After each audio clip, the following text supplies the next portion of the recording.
အားလုံးပဲမင်္ဂလာပါဒီပိုင်းမှာ touch tool band tool span tool ဆိုတဲ့ဒီတိုးမျိုးအကြောင်းပြောပြမှာဖြစ်ပါတယ်ပထမဆုံးဒီ touch tool လေးကိုကျွန်တော်တို့ရွေးချယ်ရအောင်အခုပုံစံအနေထားရသွားပြီဟုတ်ပြီဓာတ်ပုံကခေါ်ထားပြီးသားပါနော်အဲ့တော့ဒီအပေါ်မှာကတော့မိမိကဒီ two option ပါတဲ့ကဒီ breast size ကိုကဘယ်လောက်ထားမလဲကိုယ့်အောင်ကိုလာချိန်ယူပါပေါ့နော်ဒီထဲကတစ်ခုခုကိုနစ်တဲ့ရတစ်ခုကိုလာပြီးတော့ရွေးချယ်ပါပြီးရင်ကျွန်တော်တို့ထပ်ပြီးတော့ဒီrange တွေကတော့ကျွန်တော်တို့ဒီမှာ3ခုရှိပါတယ် shadow mid-tone highlight ဒီထဲကတစ်ခုခုထားပါကျွန်တော်ဒီနေရာမှာဘယ်လောက်ရခိုင်နှုန်းနဲ့ထားမလဲ100ထားမှာလားဘယ်လောက်ထားမလဲကျွန်တော်900ခိုင်နှုန်းထားတယ်နော်ဟုတ်ပြီအဲ့လိုမျိုးတက်မှတ်ပေးပြီးတော့ဆိုရင်ကျွန်တော်တို့ချက်မယ်နော်ချက်မယ်ဆိုရင် breast size ဘယ်လောက်ထားမလဲစချေပါနော်ဟုတ်မူရင်းပုံကဒီကောင်လေးပေါ့နော်ဟုတ်အဲ့ဒီနှစ်ဖူးနေမှာကျွန်တော် dash ဆိုတာလေးတုံးလိုက်တော့အမှဖွေးလာပါတော့အဲ့မှာထပ်ပြီးတော့ကျွန်တော်ဒီ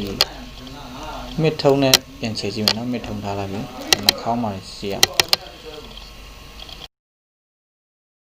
မူရင်းပုံကဒီကောင်ထပ်ပြီးတော့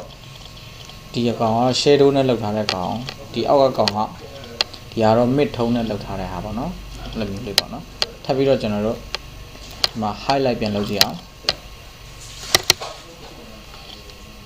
highlight ရဲ့သဘောတရားတွေကခဏဟာနဲ့တော့မတူတော့ပြန်ဖြစ်သွားတာနော်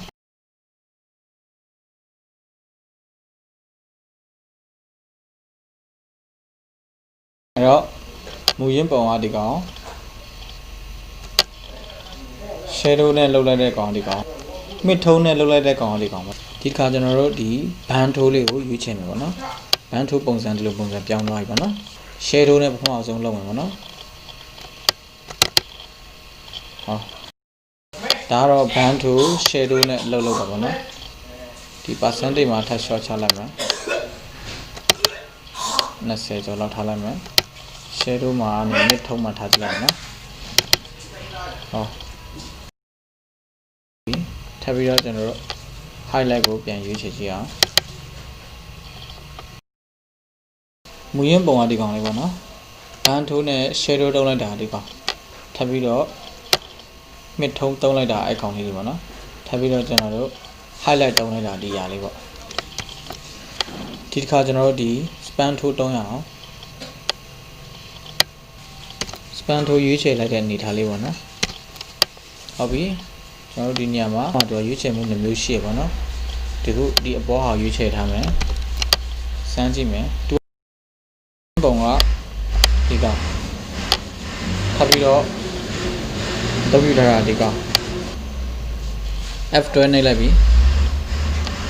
မူရင်းပုံတိုင်းပြန်ဖြစ်သွားပြီပါနော်မာရီယိုကပြန်ဖြစ်သွားတယ်သူ့ option ပါတဲ့ဒီကောင်လေးလာရွေးပြီးတော့တုံးကြည့်မယ် breast size ကိုပို့လို့ပြောင်းမယ်